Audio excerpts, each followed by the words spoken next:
বৰ্ষটি অন্ত পৰি ২৬ বৰ্ষটি আৰম্ভ হ'ব।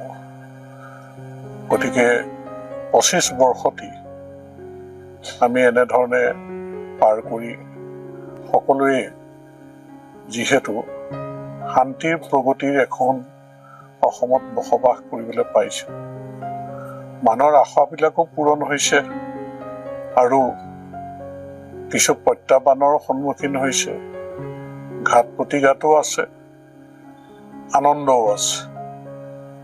গতিকে যেনেকৈ নহওক ২৫ বৰ্ষটি আমি বিদায় দি ২৬ক আমি আঁকোৱালি লওঁ।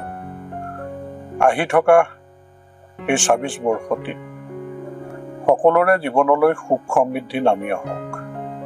এই নতুন বৰ্ষটিত আমি এখন সমৃদ্ধিশালী অসম গঢ়িবৰ কাৰণে আমি যাতে যি সপোন আছে আমাৰ, ইয়াক বাস্তৱত ৰূপায়িত কৰিব পাৰোঁ।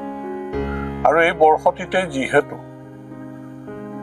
আৰম্ভণিতে নিৰ্বাচনো অনুষ্ঠিত হ'ব, অসম চৰকাৰ নতুনকৈ গঠন হ'ব, মেণ্ডেট দিব ৰাইজে, আমি আশা কৰিছোঁ এই বৰ্ষটিত পুনৰবাৰ তৃতীয়বাৰৰ কাৰণে ভাৰতীয় জনতা পাৰ্টীৰ চৰকাৰ প্ৰতিষ্ঠিত হ'ব আৰু এখন সমৃদ্ধিশালী অসম গঢ়াৰ ক্ষেত্ৰত আমাৰ চৰকাৰে জনসমৰ্থনেৰে ৰাইজৰ আস্থাভাজন হৈ এখন শান্তিৰ প্ৰগতিৰ অসম, আস্থাৰ অসম, বিশ্বাসৰ অসম আৰু বিশেষকৈ নতুন প্ৰজন্মই যেনেধৰণে আশা কৰিছে, তেওঁলোকে নিজৰ প্ৰতিভাসমূহ প্ৰতিষ্ঠিত হৈ আৰু জ্ঞানৰ পোহৰ বুটলি নিউ এডুকেশ্যন পলিচিৰ জৰিয়তে য'ত স্কিল ডেভেলপমেণ্টৰ কথা আছে, এই গোটেই কথাবিলাক চৰকাৰে যিবিলাক ইতিবাচক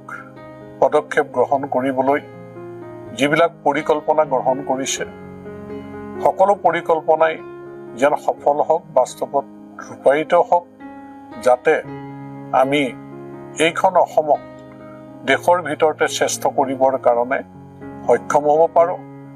এইখন অসম বিভিন্ন জাতি জনগোষ্ঠী, ভাষা ধৰ্মৰ মানুহৰে ভৰা। গতিকে ইয়াত আমি যাতে সকলোৱে মিলিজুলি আমাৰ সমন্বয় সম্প্ৰীতিৰ এনাজৰীডাল টনকিয়াল কৰি আমি এখন সুৰক্ষিত অসম, আমি এখন আস্থাৰ অসম, বিশ্বাসৰ অসমৰ মাজেৰে অসমখন যাতে সমৃদ্ধিশালী কৰিব পাৰোঁ, ইয়াৰ কাৰণে বছৰৰ এই শুভ মুহূৰ্তটিত কামনা কৰিছোঁ, প্ৰাৰ্থনা জনাইছোঁ আৰু সমূহ অসমবাসী ৰাইজ, মোৰ সমষ্টিৰ ৰাইজ, মই সকলোলৈকে ২৬ৰ ইংৰাজী নৱবৰ্ষৰ হিয়া ভৰা শুভেচ্ছা জ্ঞাপন কৰিছোঁ।